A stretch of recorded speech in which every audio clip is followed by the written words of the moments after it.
today for GameTrailers.com. Sony and PlayStation have really stepped up their game at this year's E3 by introducing the new Move controller and giving us exciting new titles from established franchises like Twisted Metal, Killzone 3, and SOCOM 4. Here's just a taste of what PlayStation fans have in store for 2010. So Ariane, we are taking up some prime real estate here in the Sony booth because we are sitting in front of the demo for Killzone 3. So for those at home who aren't lucky enough to be here and get their hands on the game, what can you tell us? What are the biggest difference in the gameplay from the last version that we've seen? Lots of new guns, lots of new enemies, lots of new enemy types. It's a really exciting game. And of course you guys were showing off a 3D version of the game as well, which is very exciting. Tell me about that. So 3D is a new, the big new thing for Sony. We have really great televisions. The game is completely capable of 3D. We're showing the entire game can be played in 3D. You know, the depth is really great. It really feels like you're in the game even more. And that's what first-person shooters are all about.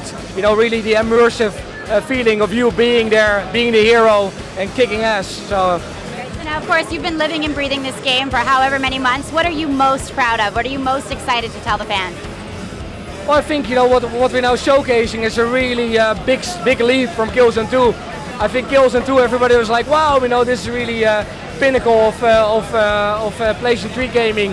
Well, I think Uncharted 2 stole our crown afterwards, and now, you know, we try to take the crown once more. So I think, you know, you're looking at levels with super huge vistas, you know, lots of effects, you know, destructibility, lots of things you can destroy. And just, yeah, just the sheer scope and the epic feeling of it is really great, so I like that. Do we have a release date as of yet? Yeah, it's February 2011.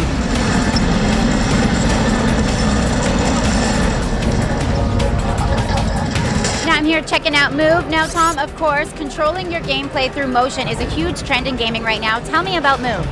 So one of the things with the PlayStation Move controller that we love is the fact that it brings so much precision to what we're doing in the game.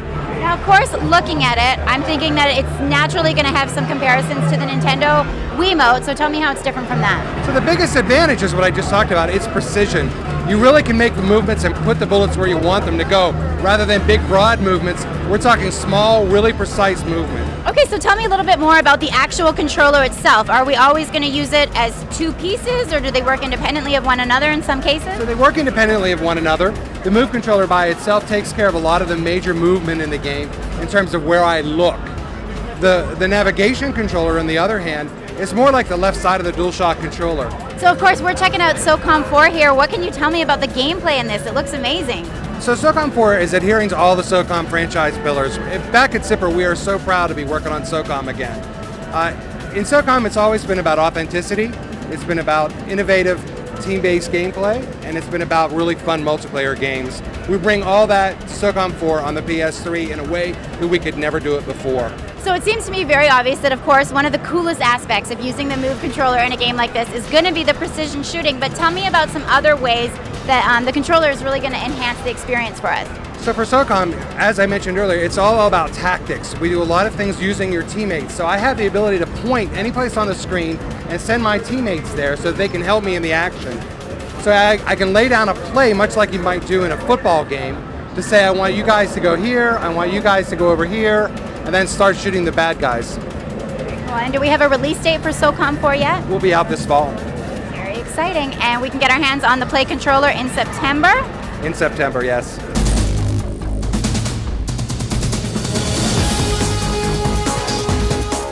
So of course, who better to talk Twisted Metal than Mr. David Jaffe himself? Tell me about, you know, the press conference, of course. The new game was a huge hit. Tell me a little bit about the fans' reaction so far. We had no idea how people were going to react because we haven't had a full-on Twisted Metal for people on console since 2001. And we were like, are they going to still care? Is this still relevant? Have we wasted 2 years of our lives and the team's life? And when we got out there and they cheered and they applauded and they welcomed this series back. So as you mentioned, it's been a long time since we've had a full Twisted Metal on console. What can we expect this time around? You know, we've got split screen.